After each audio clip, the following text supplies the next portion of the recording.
Bon matin. L'appropriation culturelle devient illégale. L'appropriation culturelle, c'est un concept universitaire provenant des États-Unis selon lequel l'utilisation ou l'adoption d'éléments provenant d'une culture par une culture dominante serait irrespectueuse et constituerait une forme d'oppression ou de spoliation. Directement de Wikipédia. Ok, je suis contre le projet de loi. Oui, je suis pour l'idée de condamner toute discrimination, toute oppression, mais pas l'appropriation culturelle. Le plus important, c'est l'intention. Le reste est important aussi, mais le plus important, c'est l'intention. Tu punis pas un ambulancier qui brise la côte de quelqu'un en faisant une réanimation cardio-respiratoire. Son intention, c'était de sauver la vie de quelqu'un. Puis là, c'est une comparaison quand même assez extrême, parce que c'est vrai que la personne qui se déguise à l'Halloween en Amérindien a une intention pas mal moins noble que l'ambulancier. Mais c'est aussi pas mal plus souffrant de se faire casser des côtes. Puis c'est vrai, c'est pas une comparaison qui va justifier l'appropriation culturelle, ou même qui va donner raison à l'intention. La culture dominante, c'est quoi? Parce que dans le fond, c'est l'ensemble de toutes les micro-cultures qui se trouvent en dedans de la société. Toutes les micro-cultures qui constituent un pays. Parce que la culture dominante qui est décrite par la définition de ce que c'est l'appropriation culturelle, c'est juste un mélange de plein de cultures ensemble. C'est tout en Amérique du Nord, ça fait 400 ans qu'on est ici, on est tout jeune comme culture. T'sais, à 400 ans, notre culture dominante est même pas mature encore. Alors, ça fait juste 400 ans qu'on construit ici, là. On est encore le mélange de toutes les cultures qui ont colonisé le continent. Puis à travers tout ça, en plus de ça, il y a toutes les micro-cultures qui se sont développées à l'intérieur du pays, qui se sont développées dans la société. La culture punk, gothique, wiccan, vegan, féminazie, puis toutes les autres, ils ont toute une culture. Ils ont toute une ligne de pensée définie, des coutumes, puis un sentiment d'appartenance. Est-ce que le punk aura plus le droit de porter un mohawk parce que c'est une coupe de cheveux qui est originaire des Amérindiens? Pourtant, le punk est une minorité culturelle, même plus minoritaire que la culture amérindienne. Puis c'est une culture à part entière.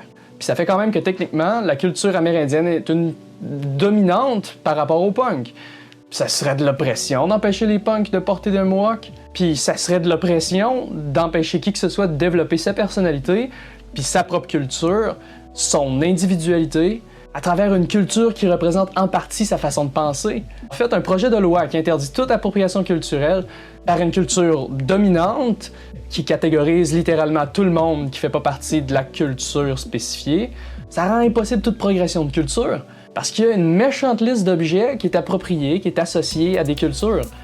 C'est comme le spaghetti, qui est associé au pastarian, ceux qui vénèrent le Giant Spaghetti Monster, qui est considéré comme une religion officielle. Ça veut dire que t'aurais plus le droit de manger de spaghetti parce que ça serait une appropriation culturelle. Puis c'est pas des jokes, ça serait ça la loi. À peu près tout est considéré comme faisant partie d'une culture ou d'une autre. T'auras plus le droit de porter de jupe parce que c'est un kilt, t'auras plus le droit de porter de foulard parce que c'est musulman. Puis là, s'il faut se mettre à faire des cases à part, des exceptions à la loi pour toutes sortes d'objets, c'est pas mal moins compliqué de juste pas faire la loi puis de traiter les cas individuellement. Ça va être pas mal moins coûteux, ça va être pas mal moins compliqué. Puis ma culture à moi, c'est quoi? Pas croyant, pas spécifiquement athée. Je me considère pas non plus comme agnostique parce que je m'en fous pas, ça m'intéresse. La spiritualité m'intéresse. Puis oui, je suis québécois, mais j'écoute pas de rigodon. Je fais pas de danse en ligne, je bois pas de la bière à tous les soirs. Je m'habille pas en bûcheron à l'année ou en coureur des bois. Tu sais, si tu veux me définir comme faisant partie d'une culture dominante, commence par définir la culture.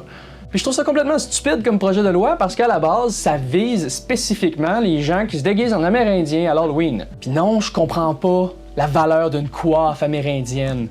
De panache de plumes. Tu portes des plumes d'oiseaux morts sur ta tête, puis t'en es fier. C'est pareil comme une culture qui encourage l'esclavage des femmes, ou l'exploitation des enfants, ou l'esclavage, ou la prostitution des mineurs. C'est cruel et inutile. Pas normal de laisser des gens s'encourager entre eux dans une culture malsaine qui détruit l'environnement, qui détruit les gens, qui détruit la santé, qui détruit le potentiel des enfants qui y naissent. Puis oui, la culture amérindienne est nocive pour les animaux, est nocive pour la nature. Elle fait souffrir des animaux, elle fait souffrir des êtres vivants puis conscients. Ils ont littéralement le droit de tirer un troupeau de caribous à la carabine semi-automatique. Ils ont le droit de remplir un 10 roues de cadavres de caribous. Ils ont le droit de remplir un camion de 10 roues de caribous morts pendant une seule chasse. Puis c'est pas la limite, c'est ce qu'ils arrivent à faire, puis ils le font.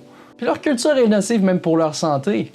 ils ont un taux de mortalité pas mal plus élevé puis une longévité beaucoup plus courte. Tu sais, je veux bien croire que de vivre en santé et longtemps fasse pas partie de leur culture, mais respecter la nature était supposé en faire partie, puis ils le font même pas. Puis à partir de quand, qu'est-ce que ça prend pour que t'aides une communauté à améliorer sa condition de vie contre son gré? Tu sais combien de générations doivent grandir en n'ayant aucune connaissance des valeurs nutritives, en pensant que le tabac c'est sacré puis que la fumée va leur faire parler avec les dieux, avec les esprits des anciens, en pensant que la fumée est pas mauvaise pour eux, puis qu'ils peuvent se soigner en se faisant suer dans des tentes. À partir de quand la vie humaine, le bien-être de l'humain devient plus important que sa culture? Encore rien que tes rituels magiques vont te guérir du cancer, que tu peux te soigner tes maladies cardiaques en te faisant suer dans une tente. Puis des problèmes cardiaques, des problèmes de santé que tu as développés en mangeant mal puis en fumant, parce que ça fait partie de ta culture. Tu sais, combien de générations ça va prendre? Combien d'enfants vont devoir naître, grandir, puis mourir dans une société qui leur permet pas de s'améliorer à cause qu'on doit respecter leur culture? Anyway, je suis pour l'appropriation culturelle, parce qu'aucune culture devrait restreindre les actions d'une autre. Évidemment, plus spécifiquement au point de vue culturel, au point de vue de liberté de pensée, liberté d'expression. Ça change rien à ta vie si je porte une couronne de plumes. Ça t'insulte peut-être, mais ça t'affecte pas directement. Comme un homophobe va être insulté de voir deux hommes ou deux femmes s'embrasser, mais ça l'affecte pas. Par contre, les oiseaux tués pour leurs plumes, tous les animaux qui sont chassés presque jusqu'à votre extinction parce que vous étiez là en premier, fait que votre culture est supérieure, fait que vous avez le droit de tout faire, leur vie, eux autres, est affectée. Les milliers d'animaux tués parce que tu veux pas industrialiser la récolte de fruits ou de légumes, ils sont affectés.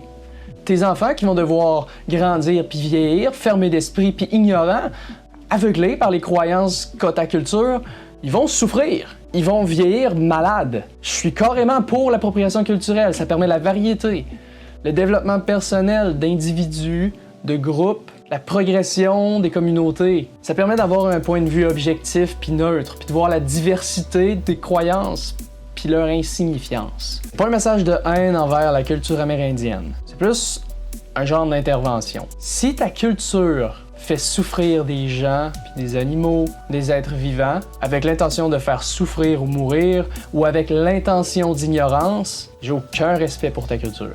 J'ai aucun respect pour ta religion. J'aurai jamais de respect pour l'intention d'ignorance ou de blesser. Puis, fuck l'exclusivité. Anyway, c'est tout pour aujourd'hui. Passez une bonne journée, passez une bonne semaine, puis on se revoit dans une prochaine vidéo. Bye!